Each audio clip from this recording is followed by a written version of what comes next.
I was a mechanic set up for sabotage, so I recorded the shop owner selling stolen parts. But that cold Tuesday morning, when Frank Kellerman fired me, I had no idea the depth of corruption I was about to uncover, or how perfectly his own greed would become the weapon I'd use to destroy him. The accusations hit like a sledgehammer to the chest. 3 customer vehicles had suffered catastrophic engine failures within a week, and somehow every trail of evidence led back to my workstation. Frank stood behind his cluttered desk, his thick fingers drumming against a manila folder stuffed with what he claimed was proof of my negligence. His pale blue eyes held no warmth, no hint of the man who'd hired me 18 months earlier, with promises of advancement and fair treatment. The timing felt surgical in its precision. Each failure had occurred exactly 72 hours after I'd performed routine maintenance. Oil changes, brake inspections, simple tune-ups that I'd done thousands of times without incident. The pattern was too clean, too convenient, like someone had mapped out my downfall with a stopwatch and a calculator. Frank's mouth moved in that familiar rhythm of authority, explaining how the shop's reputation couldn't survive another incident, how the liability insurance was threatening to drop coverage, how he had no choice but to let me go immediately. But his body language told a different story. The way he avoided direct eye contact, the nervous habit of clicking his pen against the desk, the slight tremor in his left hand as he pushed the termination papers across the scratched wood surface. I signed the documents without protest, watching Frank's shoulders relax as he assumed I'd simply accept defeat and fade away. The silence stretched between us while I gathered my personal tools from the Red Craftsman toolbox that had been my companion for over a decade. Frank made a show of checking his watch, eager to have me gone before the other mechanics arrived for the morning shift. Walking to my truck in the pre-dawn darkness, I felt the weight of 18 months of honest work crumbling into nothing. The severance check in my jacket pocket wouldn't cover 2 weeks of expenses, and Frank knew it. But something else gnawed at me beyond the financial stress. The mathematical impossibility of 3 separate mechanical failures, all connecting to my work with such perfect timing. I sat in the cab of my Ford pickup, engine running, heater fighting against the February cold, and replayed every detail of those 3 jobs. Mrs. Henderson's Camry had needed a simple oil change. The Johnson Silverado had come in for brake pad replacement. Mike Torres had requested a transmission fluid flush on his Accord. Routine maintenance that any competent mechanic could perform blindfolded. Yet within 72 hours, Mrs. Henderson's engine had seized on Interstate 285, requiring a complete rebuild. The Johnsons' brake lines had ruptured in their driveway, sending their truck rolling backward into their neighbor's fence. Mike's transmission had failed catastrophically, leaving metal shavings scattered across Highway 9 like deadly confetti. The pattern was too precise to be coincidence, but too crude to be my error. Someone had orchestrated this destruction with deliberate malice, using my work as cover for something far more sinister. I drove home through empty streets past the 24-hour diner, where Frank sometimes held his early morning meetings with suppliers, past the industrial district where legitimate auto parts warehouses stood shoulder to shoulder with shadier operations that didn't ask too many questions about inventory sources. My apartment felt smaller when I walked through the door, like the walls had shifted closer together in the few hours I'd been gone. I spread the termination documents across my kitchen table, studying Frank's signature with its elaborate loops and aggressive slashes. The man who'd signed these papers wasn't the same person who'd shaken my hand 18 months ago and promised me a future in the automotive repair business. Coffee helped me think, the familiar ritual of measuring grounds and waiting for the first drops to fall, providing a semblance of normalcy in a world that had shifted off its axis. I pulled out a yellow legal pad and began mapping what I knew, connecting dots with blue ink and growing suspicion. Frank's behavior over the past 3 months suddenly made sense when viewed through this new lens. The secretive phone calls that stopped abruptly when anyone entered his office. The unmarked delivery trucks that arrived after hours, when only Frank remained in the building. The way he'd started locking his office door even during business hours, something he'd never done in the time I'd worked there. Most telling was his reaction to the insurance investigator who'd visited after Mrs. Henderson's engine failure. I'd expected Frank to be cooperative, eager to clear the shop's reputation and protect our business relationship with the insurance company.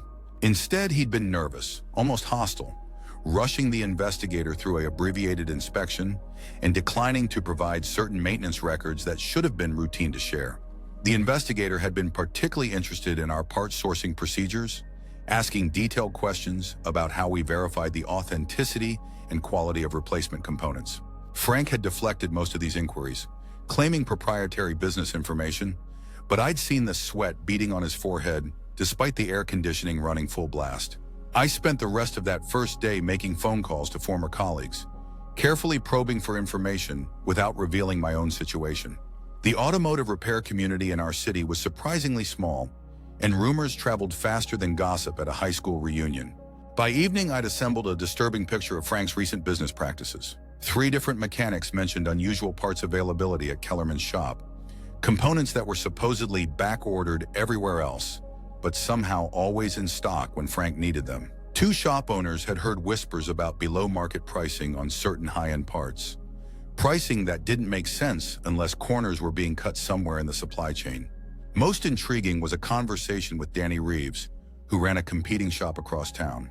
Danny mentioned seeing Frank's delivery truck at a warehouse on the south side, a location that wasn't associated with any legitimate parts distributor. The building had a reputation in certain circles, the kind of place where paperwork was optional and cash transactions were preferred.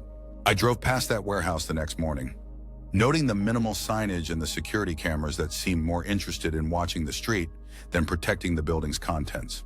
2 loading docks faced an alley that provided discreet access from the main road, the kind of setup that prioritized privacy over convenience. The pieces were falling into place with sickening clarity. Frank hadn't just fired me to cover his tracks. He'd systematically sabotaged customer vehicles to create chaos and misdirection while he built his network of stolen parts trafficking. The mechanical failures weren't random acts of incompetence. They were calculated distractions designed to focus attention on individual mechanic error rather than systematic parts fraud. But Frank had made one crucial mistake in his elaborate scheme. He'd assumed I would disappear quietly, grateful for the severance check and too intimidated to ask uncomfortable questions. He'd underestimated the methodical nature that made me a good mechanic, the same attention to detail that now drove me to understand exactly how he'd constructed my downfall. I began developing a plan that would require patience, technical skill, and a willingness to take significant personal risks. Frank's operation depended on secrecy and the assumption that no one was watching closely enough to connect the dots between his legitimate business and his criminal sideline. The first phase involved surveillance, learning Frank's patterns and identifying the key players in his network. I rented a different vehicle, a nondescript gray sedan that wouldn't be recognized, and began documenting his movements outside normal business hours. Frank's routine was surprisingly predictable. Every Tuesday and Friday evening, he left the shop around 7 p.m. and drove directly to the warehouse on the south side. He never stayed longer than 30 minutes, but he always emerged carrying a leather briefcase that he didn't have when he went inside. The warehouse itself was more sophisticated than its exterior suggested. Motion sensors protected the perimeter, and the main entrance required both a key card and a numeric code. But the building was old, converted from some previous industrial use, and old buildings always had weaknesses that modern security couldn't completely address. I spent a week studying the facility's layout, noting the placement of cameras, the timing of security patrols, and the locations of potential observation points. The building across the street housed a 24-hour laundromat that provided an excellent vantage point for long-term surveillance, and the manager didn't seem particularly interested in customers who preferred to wash their clothes during off-peak hours. From my position in the laundromat, I could see directly into the warehouse's loading area when the doors were open. The level of activity was far higher than any legitimate parts business would generate. Trucks arrived at all hours, often bearing license plates from different states. The unloading process was always rushed, with workers moving boxes and crates with the urgency of people who preferred to minimize their exposure time. More disturbing was the variety of vehicles I recognized from other repair shops around the city. Danny Reeves's truck appeared twice in 1 week. A van from Morrison's Automotive made regular visits. Even shops I'd never heard of seemed to be part of this network, creating a distribution system that stretched far beyond Frank's single location. The scope of the operation was staggering. Frank wasn't just selling stolen parts to supplement his income. He was running a regional hub for automotive fraud that potentially affected hundreds of vehicles and thousands of unsuspecting customers. But documenting the warehouse activities wasn't enough. I needed evidence that directly connected Frank to the stolen merchandise, proof that would be compelling enough to interest law enforcement and detailed enough to ensure prosecution. The surveillance footage I could gather from outside the building would establish patterns but wouldn't provide the specific evidence needed to build a criminal case. I needed to get inside the warehouse and document the stolen parts inventory, but the security measures made direct infiltration extremely risky. A single mistake would alert Frank to my investigation and give him time to disappear or destroy evidence. The solution came from an unexpected source. My former co-worker, Maria Santos, who'd been laid off from Kellerman's shop 2 weeks after my termination. Maria called me on a Thursday evening, ostensibly to commiserate about our shared unemployment. But her conversation revealed information that transformed my strategic options. Frank had approached Maria about occasional evening work, cash payments for simple tasks that didn't require her to ask questions or maintain records. The work involved inventory management at an off-site location, basic counting and organizing that Frank claimed was too mundane for his regular staff. Maria's description of the location matched the warehouse I'd been surveilling, and her account of the inventory matched my suspicions about stolen parts. But more importantly, Maria expressed growing discomfort with the obviously illegal nature of the operation and her concern about potential criminal liability. I realized that Maria could be my key to accessing the warehouse, but only if I could convince her to cooperate without revealing the full scope of my investigation. Any hint that I was building a case against Frank would likely scare her away from further involvement. Instead, I focused on her legitimate concerns about legal exposure, suggesting that she might want to create some kind of personal insurance against future problems. I mentioned that documenting the inventory she was asked to manage could protect her if questions arose later about her knowledge of the operation's illegality. Maria was receptive to this approach, particularly when I offered to provide her with a small digital camera that could discreetly record her work sessions. She agreed to photograph inventory lists and product labels, ostensibly for her own protection, but actually providing me with the evidence I needed to connect Frank to specific stolen merchandise. The camera I gave Maria was more sophisticated than she realized. In addition to standard photography capabilities, it included audio recording features and timestamp functions that would establish when and where each piece of evidence was collected. The device was small enough to conceal easily, but powerful enough to capture clear images, even in poor lighting conditions. Maria's first recording session yielded better results than I dared hope. The warehouse inventory included dozens of high-end automotive components with serial numbers that had been reported stolen from dealerships and parts distributors across 3 states. Engine blocks, transmission assemblies, electronic control modules, catalytic converters. The variety and quantity suggested a theft ring with connections throughout the southeastern automotive industry. More damaging were the business records that Frank apparently felt comfortable storing at the warehouse. Purchase orders, delivery schedules, and customer lists that clearly showed the movement of stolen merchandise through his network of repair shops. The paperwork created a detailed map of Frank's criminal enterprise, complete with financial records that demonstrated the operation's profitability. But the most devastating evidence came from Frank's own voice, recorded during one of his regular Tuesday evening visits while Maria was working in the warehouse. Frank was reviewing inventory with someone he called Mr. Chen, discussing specific theft targets and coordinating delivery schedules for upcoming acquisitions. The conversation revealed that Frank's network extended far beyond simple parts theft. They were coordinating the theft of specific vehicles to order, stripping them for high-value components that could be moved quickly through the network of repair shops. The mechanical failures that had led to my termination weren't random sabotage. They were test runs for a more elaborate insurance fraud scheme that Frank was developing with Mr. Chen's organization. Frank's voice on the recording was calm, professional, completely different from the nervous shop owner who'd fired me 3 weeks earlier. This was a man who'd found his true calling in criminal enterprise, someone who'd discovered that stolen auto parts generated far more profit than honest repair work. The recording also revealed Frank's timeline for expanding the operation. He was planning to recruit additional mechanics from struggling shops around the city, offering them employment opportunities that would gradually draw them into the criminal network. My termination hadn't been personal. It had been a business decision to eliminate a potential witness before expanding the operation to a larger scale. Maria's final recording session provided the perfect capstone to my evidence collection. Frank arrived at the warehouse with 2 new associates, men I didn't recognize but whose conversations suggested connections to organized automotive theft rings in adjacent states. They were discussing territorial boundaries and profit-sharing arrangements with the casual familiarity of people who'd been in the stolen parts business for years. During this meeting, Frank specifically mentioned the 3 mechanical failures that had led to my firing, describing them as successful tests of a new insurance fraud methodology. The engine seizures and brake failures hadn't been intended to seriously injure anyone. They'd been calculated to create expensive repairs that would be covered by insurance while generating demand for replacement parts that Frank could supply through his stolen inventory. Frank's casual discussion of deliberately sabotaging customer vehicles, while I took the blame, transformed my anger into something colder and more focused. The man who'd fired me for incompetence was actually a criminal who'd risked innocent lives to test his insurance fraud schemes. The righteous indignation I'd felt about wrongful termination paled compared to the fury of realizing how close Frank's recklessness had come to causing serious accidents. But anger wasn't useful unless channeled into strategic action. I had enough evidence to destroy Frank's operation and send him to prison for decades. But the method of revelation would determine whether justice was swift and complete or delayed by legal technicalities and procedural challenges.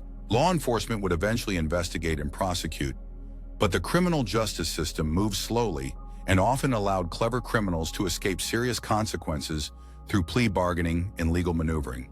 Frank had already demonstrated his willingness to sacrifice others to protect himself, and there was no reason to believe he wouldn't attempt similar tactics when facing criminal charges. I wanted Frank to experience the same sense of helpless betrayal that I'd felt sitting in his office, signing termination papers for crimes I hadn't committed. I wanted him to understand what it felt like to have 18 months of honest work destroyed by someone else's calculated deception. More importantly, I wanted the revelation of his crimes to be public and immediate, with no opportunity for damage control or carefully crafted legal defenses. Frank's reputation in the automotive community was built on trust and reliability, qualities that would be permanently destroyed once his criminal activities became known. The plan that emerged was elegantly simple in its directness. Frank's operation depended on maintaining the appearance of legitimate business while conducting criminal activities in secret. I would strip away that facade by making his crimes impossible to deny or rationalize. The timing had to be perfect. Frank was planning a major expansion of his operation, with a regional conference of shop owners scheduled for the following month. Many of his current and potential criminal associates would be gathered in one location, creating an ideal opportunity for maximum exposure and impact. I began preparing for what I privately thought of as Frank's graduation ceremony, his transition from small-time criminal to federal prisoner. The evidence Maria had collected would be presented in a way that left no doubt about Frank's guilt and no room for him to escape the consequences of his choices. But first, I needed to ensure that Maria was protected from potential retaliation. Frank's criminal associates didn't seem like people who would respond gracefully to exposure, and Maria's cooperation had put her at considerable personal risk. I arranged for Maria to take a temporary job in another state, providing her with enough money to relocate until the legal situation resolved itself. She understood that her safety depended on being far away when Frank's world collapsed, and she was grateful for the opportunity to escape before the inevitable investigation began. With Maria safely out of reach, I focused on the final phase of my plan. The regional conference would provide the perfect stage for Frank's downfall, but the revelation had to be dramatic enough to capture everyone's attention and comprehensive enough to prevent Frank from minimizing or denying his criminal activities. I decided to attend the conference myself, officially as a representative of a fictional repair shop that was interested in joining Frank's network. The registration process was surprisingly simple, requiring only a business name and contact information that I could easily fabricate.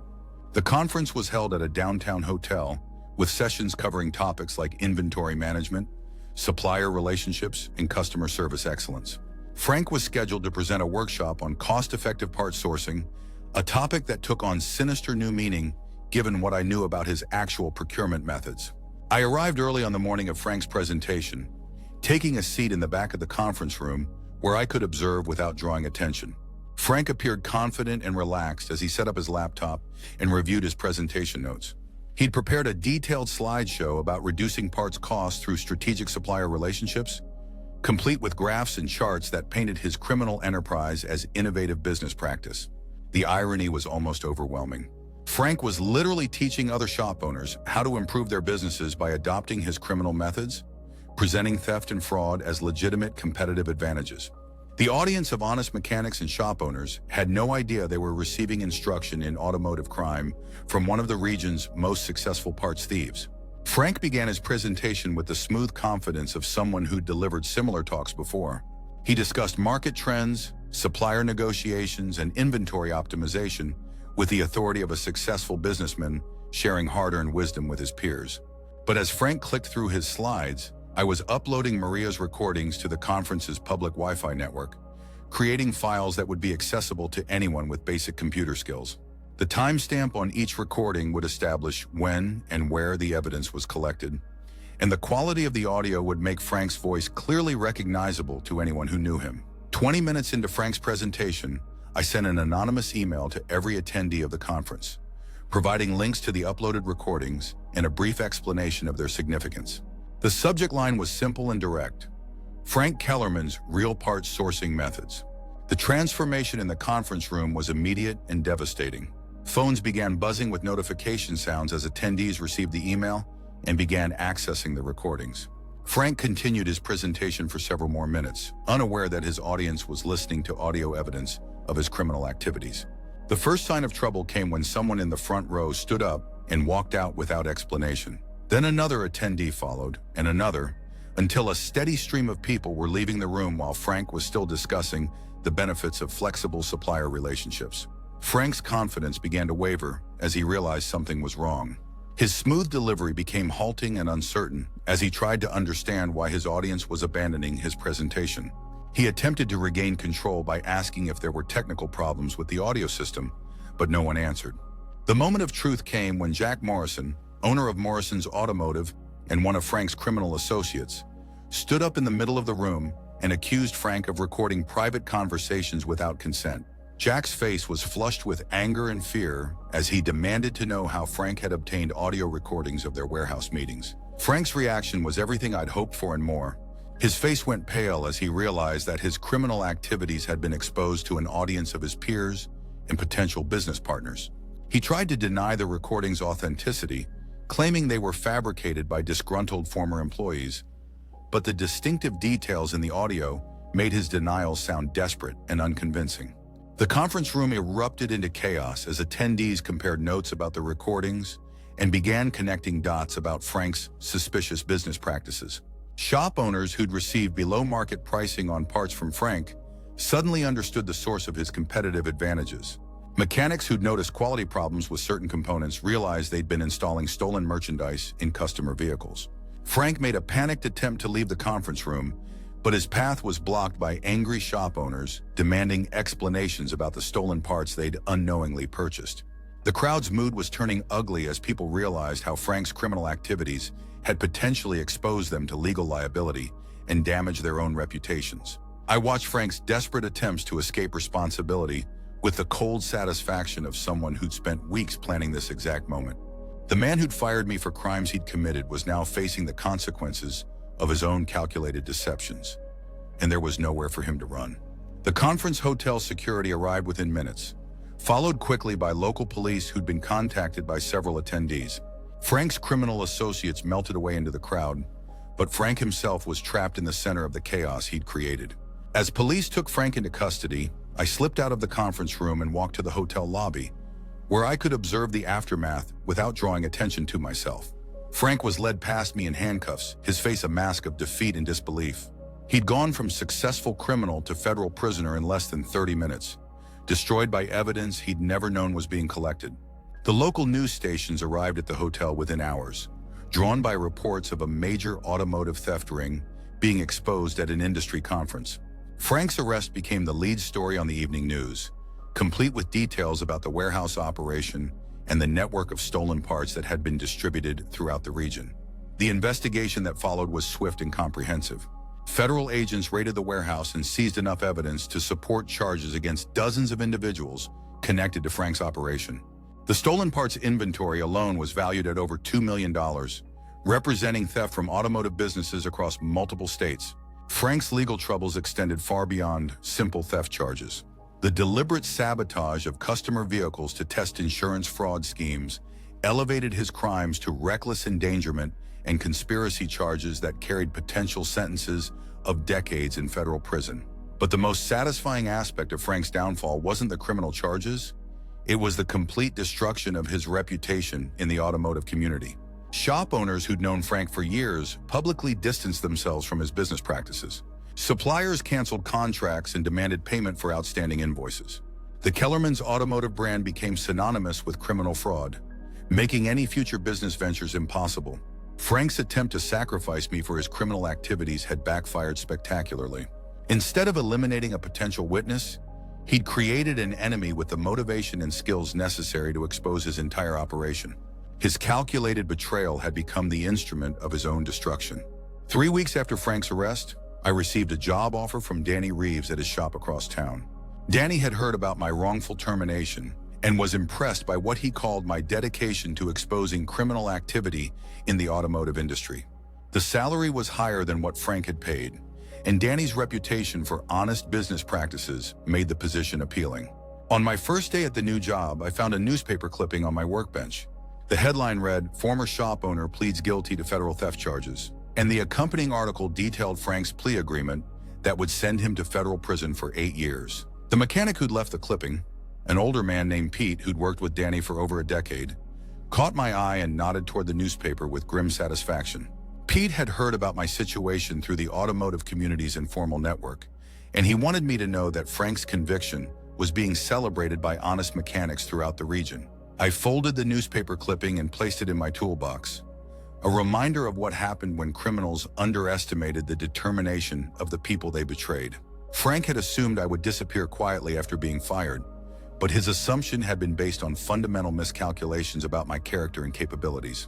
The irony wasn't lost on me that Frank's criminal operation had been brought down by the same methodical attention to detail that made me a good mechanic.